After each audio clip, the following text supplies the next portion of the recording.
आप सब भी सोच रहे होंगे कि इन मखसूस हालात में बार बार मईशत के प्रोग्राम के अंदर खित्ते की बदलती हुई सूरत हाल पर क्यों बात हो रही। भाई बात ऐसी है कि पाकिस्तान तो कहता ही ये है कि हमारा जो सेलिंग पॉइंट है वो हमारी स्ट्रेटेजिक पोजीशन है, लोकेशन लोकेशन लोकेशन। सारा कमाल ही इस चीज़ का है कि पाकिस्तान कहता है कि we are on the cross roads of the world, और हमारे नेबरहुड के अंदर अगर मामला तब्दील होंगे तो जाहिरी बात है कि हमारी इकोनॉमिक सिचुएशन जो है वो उससे इम्पैक्ट होगी। आपको पता है हमारा बड़ा यूनिक नेबरहुड है। हिस्टोरिकली स्पीकिंग पाक स्टडीज़ की किताबों में 90% चीज़ें गलत लिखी हुई हैं, लेकिन 10% जो सही लिखी हुई हैं वो यही हैं कि पाकिस्तान की स्ट्रेटेजिक लोकेशन हिस्टोरिकली ऐसी रही है कि जिसने भी ईस्ट टू वेस्ट या वेस्ट टू ईस्ट आना है वो पाकिस्तान के थ्रू आएगा। ये एक फैक्ट है। और आपको तारीख के बारे में जो गलत मलत बताया गया है, ज़रा मैं उसकी इस्लाह कर दूं। बात कुछ ऐसी है कि तकरीबन रफली आपको बता रहा हूं, तकरीबन 200 सवा 200 साल पहले अहमद शाह अब्दाली, अहमद शाह दुरानी नामी एक शख्स ने इस खित्ते में एक इनकलाब सा बर्पा कर दिया। जब वो आया दिल्ली पर उसने हमला कर दिया। आपको पता होगा पड़ोसी मुल्क ने फिल्म भी बनाई, उसमें संजय दत्त को उन्होंने बनाया, अहमद शाह दुरानी, अहमद शाह अब्दाली जो हमारे यहाँ मशहूर हैं। और उन्होंने पाकिस्तान और अफगानिस्तान के खित्ते पर कब्जा करके इसको दुरानी एम्पायर बना दिया। टेक्निकल बात कर रहा हूँ। फिर अंग्रेज बहादुर ने दोबारा आकर रीअलाइन की चीज़ें, ड्यूरेंट लाइन की फॉर्मेशन की। ये जो आज का खित्ता है ना, आपको समझ नहीं आ रहा है ये हो क्या रहा है सब कुछ। ये एक तरफ ड्यूरेंट लाइन, दूसरी तरफ रेडक्लिफ अवार्ड। ये वो खित्ता है जो कि फिर बरतानिया ने अलहदा करके राज में शामिल किया। और आप देखें न्यू जो आप समझें कि जियो डायनेमिक्स इस रीजन की क्रिएट हो गई। But that is of course history. We can not live in the past, we have to live in the present and the future. इन बदलते हालात के अंदर आपको पता है सबसे अहम फिर हमारा सूबा वो हो जाएगा कि जिसकी सबसे बड़ी शेयर्ड बाउंड्री होगी विद रीजन, और वो है सूबा Balochistan. Unique both in its location, both in its strategic positioning, its vast wealth of mineral resources, its coast line, our newly developed strategic pattern, strategic project of CPEC, यानी इतनी चीजें शामिल हो गई। इसलिए आज मैंने खास तौर पे एक ऐसे मेहमान को दावत दी है प्रोग्राम के अंदर जो इन चीजों में आगाह भी है, the young and dynamic mister Alauddin Marri. He is former chief minister of Balochistan and a trade and business leader. Welcome करता हूं सर आपको शो में Alauddin Marri. Thank you very much Saleem भाई, बहुत शुक्रिया। अलाउद्दीन मरी साहब, तमहीद तो मैंने बांध ली।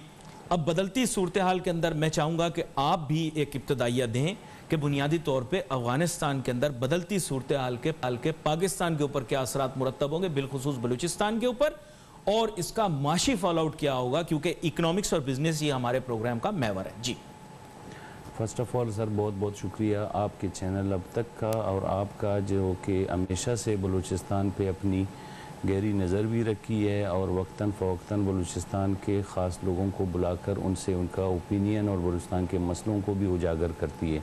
इसके लिए तो मैं on behalf of Balochistan peoples आप लोगों का शुक्रिया अदा करता हूँ कि आप हमेशा हमारे बारे में सोचते हैं। हम part of this country, but हम एक छोटा सा गिला हमेशा नेशनल मीडिया से रखते हैं कि बलूचिस्तान को सिर्फ़ और सिर्फ एक बर्निंग इशू के वक्त पे याद किया जाता है। नॉर्मली उसके मसाइल, उसकी प्रॉब्लम्स को हाईलाइट नहीं किया जाता है। उस हवाले से मैं आपके चैनल का बड़ा मशकूर हूँ, आपका भी तहे दिल से शुक्रिया अदा करता हूँ। जहाँ तक जैसे आपने अपने इंट्रो में पूरी ही तकरीबन हिस्ट्री से लेकर प्रेजेंट तक सारी चीज़ें तकरीबन आपने वाज़े कर दी हैं। इसमें कोई डाउट नहीं है कि बलूचिस्तान इस वक्त पाकिस्तान ख़ुद एक स्ट्रेटजी के हवाले से जिस लोकेशन में वाक़िया है, ख़ित्ते में वाक़िया है, वो एक इम्पोर्टेंट इलाका तो है ही, उसका फिर महवर है ही बलूचिस्तान, जो कि तकरीबन अफ़गानिस्तान के साथ 1200 किलोमीटर का बॉर्डर रखता है।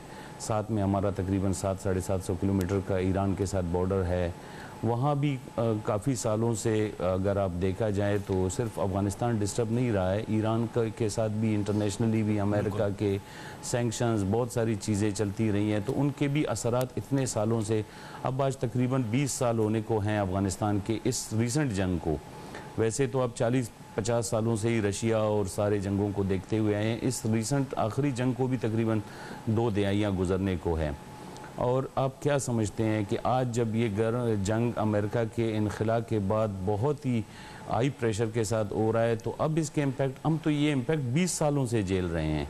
हमारे यहाँ हाय दिन जो दहशतगर्दी के वाक़यात हैं, जो ये हम इंसर्जेंट्स जो अफ़गानिस्तान में बैठे हैं, इनको पनाह देने के हवाले से हो, इंडियन इन्वॉल्वमेंट के हवाले से हो, ये हमेशा से 20 सालों से अफ़गानिस्तान की लैंड जो है ना, ज़मीन हमारे ख़िलाफ़ इस्तेमाल हुई है, हमारे दुश्मनों ने वहाँ पे इस्तेमाल किया है। तो हम तो इस खित्ते से डिस्टर्ब 20 सालों से हैं, लेकिन चूंकि अब अमेरिका के इनखला के बाद ये जंग बड़ी तेज़ी से आगे जा रही है, तो इसलिए सबका फोकस अगेन अब बलूचिस्तान की तरफ या पाकिस्तान की तरफ हो गया है कि हमारे ऊपर इसके कैसे असरात पड़ेंगे।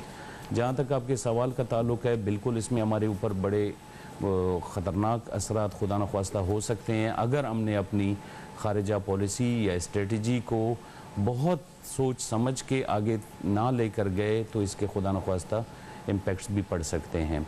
अल्हम्दुलिल्लाह एक तरफ अगर हम देखें तो हमारी फेंसिंग का काम तकरीबन आलमोस्ट 90-95 या मैं शायद पूरे फिगर्स ना दे पाऊँ, 85 के करीब हो, तकरीबन कंप्लीट हो चुका है। लेकिन फेंसिंग भी इसका हल नहीं है। 1200 किलोमीटर पे आप एक किलोमीटर या 50-50 या 500 मीटर के ऊपर तो आप सोल्जर नहीं खड़ा करके प्रोटेक्ट कर सकते हैं। और फेंसिंग का तोड़ना कोई इतना बड़ा रॉकेट साइंस नहीं है, एक गाड़ी के ज़रिए भी वो टूटी जा सकती है। और फिर बहुत जगह टेरेन भी ऐसी है जहाँ पर फेंसिंग मुमकिन ना हो, क्योंकि जो पहाड़ी इलाका है जी हाँ, वहाँ पर ये तो वो हम उस जगह फेंसिंग कर सकते हैं जहाँ पर एक्सेस हो, लोग चल के आ जाए, है ना? जी हाँ।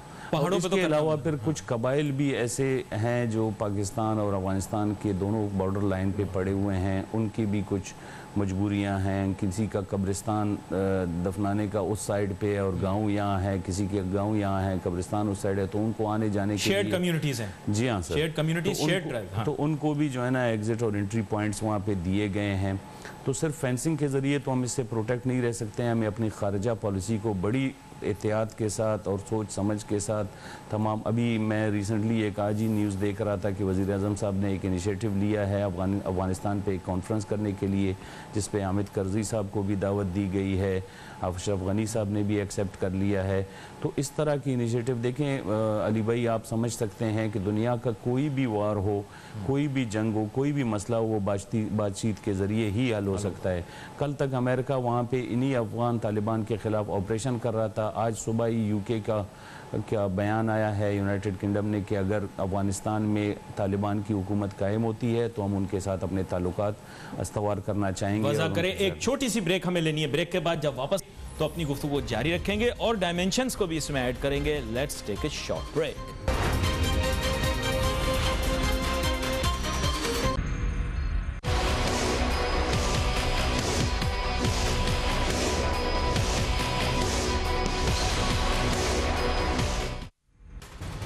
नाज़रीन, welcome back after break. Break पर जाने से पहले अलाउद्दीन मरी साहब, जो कि साबिक चीफ मिनिस्टर बलूचिस्तान, बता रहे थे कि जनाब ख़ित्ते में जो तब्दीलियाँ रुनुमा हो रही हैं, बिलखुसूस अफ़गानिस्तान, और उसके जो असरात मुरतब हो रहे हैं बलूचिस्तान के ऊपर, उसके बारे में बता रहे थे। ज़ाहिर बात है, उन्होंने इब्तदाइये में बहुत सारी चीज़ें बताई कि बलूचिस्तान के हालात किस तरह से तब्दील हुए हैं, वहाँ की इकनॉमिक और स्ट्रेटजिक जो एक सिचुएशन है वो क्या है। मैं चाहूँगा अपनी बात को मुकम्मल कर लें तो फिर मरी साहब आगे चलेंगे हम। अली भाई, बड़ी बदकिस्मती की बात है कि दुनिया ने कभी पाकिस्तान की कुर्बानियों को एक्नॉलेज नहीं किया है।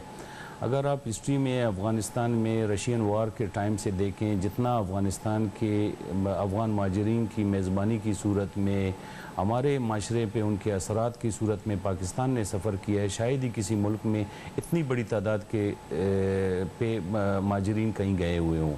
इसको कभी दुनिया में हाईलाइट नहीं किया गया, ना हमारे सफारती हल्कों ने, ना हमारे मुल्क ने इस बात को हाईलाइट किया, और ना अनफॉर्चुनेटली दुनिया ने इस चीज़ को तस्लीम किया। उसके बाद अगर आप अमेरिका की आने के बाद अफ़गानिस्तान की रिहेबिलिटेशन के हवाले से पाकिस्तान का किरदार देखें, बिलियंस रुपीज़ हमने उनके ऊपर सर्व भी किया, उनको ट्रेनिंग देने के हवाले से, उनको डॉक्टर्स के देने के हवाले से, खेलों के मैदान में, इवन किसी तालीम के मैदान में, तमाम एक्टिविटीज़ में, तमाम शोबा ज़िंदगी में पाकिस्तान ने अपनी एज़ बेस्ट पॉसिबल सपोर्ट उनको रखी।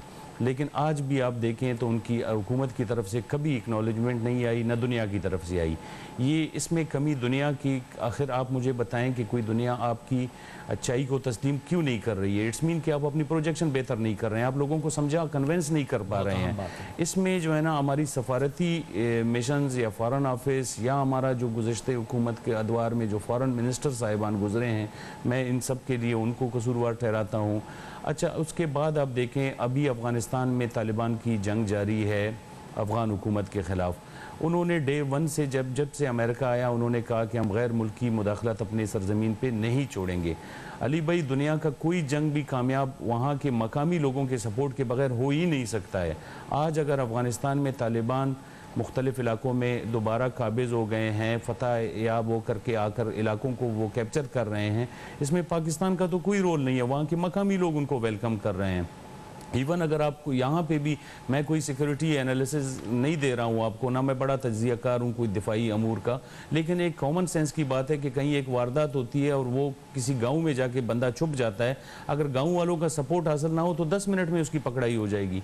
तो अफगानिस्तान अगर कोई वारदात करके उस इलाके में बैठा हुआ है तो इट्स मीन को वहाँ की मकामी आबादी उनको सपोर्ट कर रही है। अच्छा, यहीं से एक नुक्ता आपके सामने पेश करता हूँ।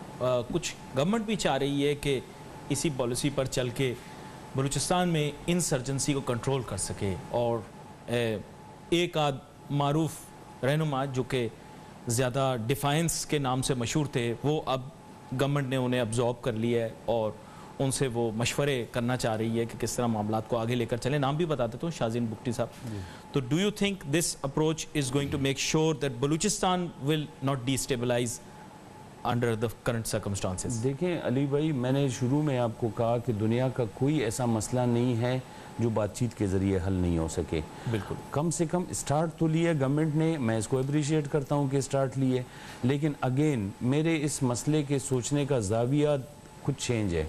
मैं इस मसले को कनेक्ट करता हूँ बलूचिस्तान की तरक्की के साथ, वहाँ की पसमानदगी के साथ। अगर मैं बलूचिस्तान की पासमानदगी को ख़त्म करने में कामयाब हो जाता हूँ, या ये गवर्नमेंट कामयाब हो जाती है, या यहाँ की हुकूमत कामयाब हो जाती है, तो इंसर्जेंट्स के पास उनका जो नैरेटिव है, जो वो उनका बयानिया है, वो तो दम तोड़ जाएगा, वीक हो जाएगा, वो बहुत कमज़ोर हो जाएगा। आज अगर वो किसी इलाके में जाकर किसी को मोटिवेट करने की कोशिश करते हैं तो लोगों में उबुल वतनी मौजूद है, लेकिन एक आध तो होगा कि जिसको ये जहन में आएगा कि यार ना मेरे पास पीने का साफ पानी है, ना मेरे पास सेहत का अच्छा निज़ाम है, ना मेरे पास ट्रांसपोर्ट रोड मौजूद है, ना मेरे पास कोई स्कूल मौजूद है, तो इस रियासत ने मुझे यानी दिया क्या? आप उस नुक्ते पर आ गए कि जो बहुत ही अहम है कि इकोनॉमिक डेवलपमेंट ऑफ बलूचिस्तान जी विल न्यूट्रलाइज इंसर्जेंसी। बिल्कुल, ये बात है। बिल्कुल। तो इकोनॉमिक डेवलपमेंट के अंदर इम्पेडिमेंट या रुकावट क्या है?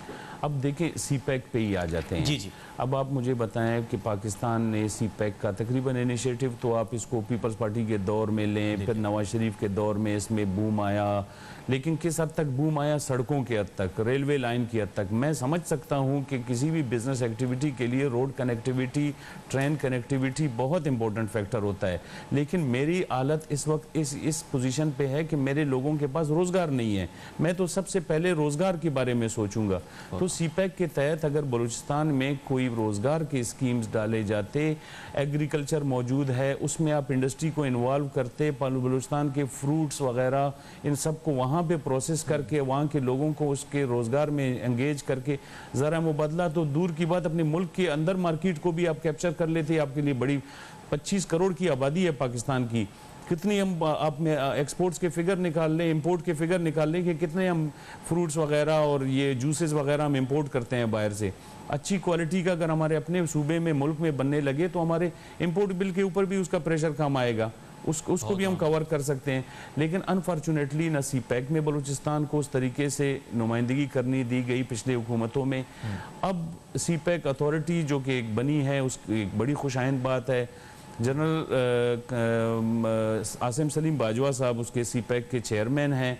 मैं बड़ा पर्सनली उनको कोयटा में इस वजह से जानता हूं कि वो कमांडर सदर्न कमांड रहे, किस तरीके से उन्होंने बलूचिस्तान को लेकर आगे चले और उनका किरदार किस तरीके से रहा। देखें, अब मैं पॉलिटिकल जनरल नासिर जंजुआ साहब का किरदार भी बहुत अच्छा रहा सर, उनका भी बड़ा मस्बत जिक्र मैं ज़रूर करना चाहूँगा। सर ज़रूर। नेशनल सिक्योरिटी का आपको पता है कि उन्होंने बड़ा अहम दाम उठाया और वो सामने अब उनका नाम इतना ज़्यादा नहीं आता, लेकिन उन्होंने भी बड़ा अहम किरदार बिल्कुल अदा किया। इनिशिएटिव उन्हीं के दौर पे हुआ इनिशिएटिव था। उनके दौर में हुआ। प्रोग्राम भी देख रहे होंगे तो उनका भी हम एक तरह से शुक्रिया अदा कर देते हैं।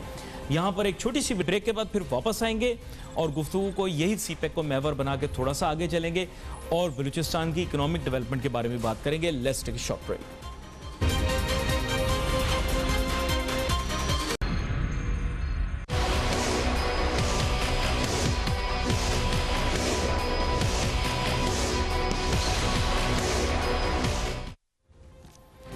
नाज़रीन welcome back after the break. गुफ्तगू हमारी जारी है। अलाउद्दीन मरी साहब से बात कर रहे हैं, साबिक वज़ीर आला बलूचिस्तान रहे हैं, और ब्रेक पे जाने से पहले हमें बता रहे थे कि माशी तरक्की दरअसल बलूचिस्तान के अंदर बहुत सारे मसाइल का हल है, और बिलखुसूस अवामी मसाइल को हल करने के लिए अगर वहाँ की पसमानदगी को दूर कर दिया जाए और इकोनॉमिक डेवलपमेंट की जाए तो हम आगे बढ़ सकते हैं। सर, कौन कौन से ऐसे की एरियाज़ हैं अलाउद्दीन मरी साहब जिन पर अभी तक इतना ज़्यादा फोकस और कॉन्सन्ट्रेशन नहीं रहा, अगर उन पर किया जाए तो माशी बहाली जल्दी होना शुरू हो जाएगी? जी अली भाई देखिए, तकरीबन माशाल्लाह आपकी भी स्टडी पूरी है, आप federation Pakistan chamber of commerce को बड़ा नज़दीकी वॉच करते हैं, देखते भी हैं, मुख्तलिफ तज्ज़िया निगारों को भी बुलाते हैं। बलूचिस्तान के तो रिसोर्सेज तकरीबन आलमोस्ट पाकिस्तान के बच्चे को अब पता है कि उसमें क्या क्या चीज़ें हैं और कैसी हैं। उसमें आपको पता है जैसे ब्लू इकानमी के हवाले से सी कोस्टल बेल्ट है हमारा 750-800 किलोमीटर बड़ा, और नेचुरल रिसोर्सेज मौजूद हैं, मिनरल्स माइनिंग के हवाले से बहुत सारी चीज़ें हैं, एग्रीकल्चर लाइव स्टॉक मौजूद है। चीज़ें तो मौजूद है, काम करने का विल कहाँ से लेकर आएँ? काम करने का 3 साल इस गवर्नमेंट को तकरीबन आलमोस्ट पूरे हो गए, अब 3 साल से भी आगे बढ़ रहे हैं।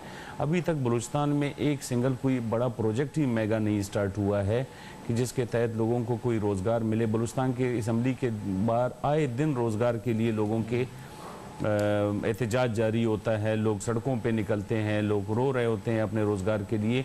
मैं तो पहले डे 1 से इस मौक़िफ़ का कायल हूँ कि प्राइवेट सेक्टर को जॉब्स देनी चाहिए। गवर्नमेंट्स का काम जॉब देना नहीं होता है, गवर्नमेंट पॉलिसीज़ देती है, गवर्नमेंट आगे बढ़ने का रास्ता देती है, जॉब्स प्राइवेट सेक्टर क्रिएट करता है, वही देता है। लेकिन अनफॉर्चुनेटली बलूचिस्तान में कोयटा चैम्बर ऑफ कॉमर्स है, उसके साथ हम मिल करके जितना भी कोशिश करें, फेडरेशन में पिछले सालों में हमने कोशिश की, लेकिन अनफॉर्चुनेटली इधर भी जो लोग आ जाते हैं, सीटों पे बैठ जाते हैं, वो अपनी प्रोफाइल बिल्डिंग के साथ अपनी ताल्लुकात और अपने ही सेक्टर के अंदर कुछ आगे बढ़ने के लिए चीज़ें करती हैं, मुल्क और कौम के लिए कोई नहीं सोचता। ये एक अलमिया हमारे मुल्क का रहा है। जहाँ तक मेरे बलूचिस्तान सूबे का ताल्लुक है, वहाँ रिसोर्सेज मौजूद है, पब्लिक प्राइवेट पार्टनरशिप का बिल मौजूद है, एक्ट मौजूद है, कॉन्फ्रेंसेस करनी चाहिए पूरे पाकिस्तान को। जब सियालकोट चैम्बर अपने मुल्क का अपने शहर का एयरपोर्ट बना सकता है, वो एयरलाइन बना सकती है, वाई नॉट कोयटा के अंदर पोटेंशियल मौजूद है, चीज़ें मौजूद हैं।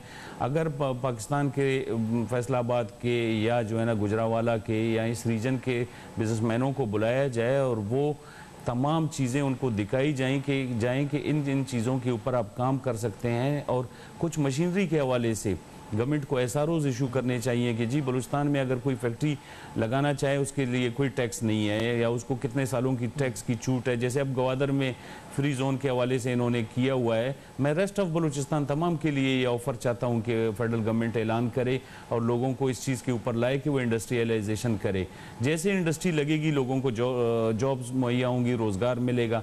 तो गवर्नमेंट का जो आज नॉन डेवलपमेंट का बजट है जो तकरीबन 300 अरब से भी तजावुज़ कर गया है, वो ऑटोमेटिकली डेवलपमेंट सेक्टर की तरफ चला जाएगा।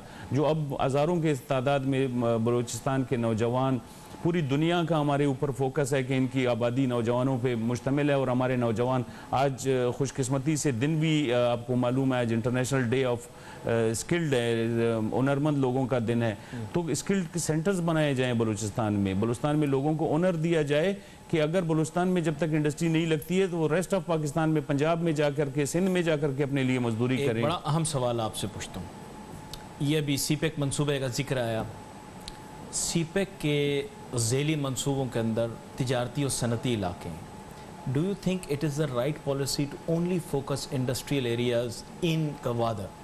आपके ख्याल से क्या और ऐसे आइडेंटिफाइड एरियाज़ नहीं हैं कि जहाँ पर नए इंडस्ट्रियल एरियाज़ डेवलप होने चाहिए बलूचिस्तान? क्यों नहीं है? मैं आपको एक रीजन ही सिर्फ बता देता हूँ जिसमें आपके 2 ही मसले हल हो जाते हैं। देखिए, इंडस्ट्री के लिए एनर्जी की सबसे पहली ज़रूरत है और गैस की भी ज़रूरत पड़ती है बहुत सारे सेक्टर्स के लिए। अब आप मुझे बताएं, चागी रीजन जो दालबंदीन चागी आगे ऑनवर्ड डिस्ट्रिक्ट जो जाके तफ्तान ईरान बॉर्डर के साथ लगता है, आप ईरान से एलएनजी उस एरिया के लिए अब बड़े आसानी से ला सकते हैं। वहाँ पे विंड कॉरिडोर मौजूद है जिसमें 12,000 मेगावाट बिजली बनाने की सकत मौजूद है। आप उसको किसी प्राइवेट कंपनी को, एंग्रो को, किसी वटेवर किसी कंपनी को आप ला करके वहाँ पे जॉइंट वेंचर पे दे सकते हैं। बिजली इन्वॉल्व हो गई, गैस इन्वॉल्व हो गई, वहाँ की माइनिंग, वहाँ के स्टील मिल लगा, आयरन ओर के बड़े ज़खायर मौजूद हैं, कॉपर के मौजूद हैं। आपके सामने रेकोदेक जो कि अनफॉर्चुनेटली अब कोर्ट कचहरियों के नज़र हो गया है, सेंदक वहाँ मौजूद है जिसको पे चाइनीज़ 35 साल से काम कर रहे हैं। और बहुत सारे ऐसे एरियाज़ हैं अली भाई जिनको आज तक एक्सप्लोर किया ही नहीं गया है, उनके बारे में सिर्फ जियोलॉजिकल सर्वे की रिपोर्ट्स मौजूद हैं लेकिन वहाँ पे एक्सेस आज तक किसी की नहीं हुई है। वहाँ पे आप मार्बल जोन बना सकते हैं, वहाँ पे आप मिनरल जोन बना सकते हैं, बिजली आपको चाहिए वो मौजूद, गैस आपको चाहिए वो आप ईरान से इम्पोर्ट कर सकते हैं। मैं समझ सकता हूँ 12,000 मेगावाट एक इलाके के लिए बहुत ज़्यादा होती है, आप वही बिजली अफगानिस्तान और ईरान को एक्सपोर्ट कर सकते हैं।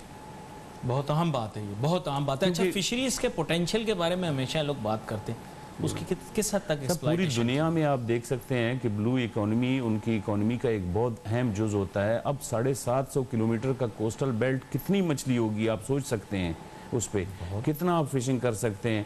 आए दिन हम सुनते हैं कि गैर मुल्की ट्रालर आया और कुछ ले दे करके फिशरीज डिपार्टमेंट के साथ और बहुत सारे इदारों के साथ मिला करके और वहाँ से फिशिंग करके चले गई। इसी सारी चीज़ों को आप लीगलाइज भी कर सकते हैं।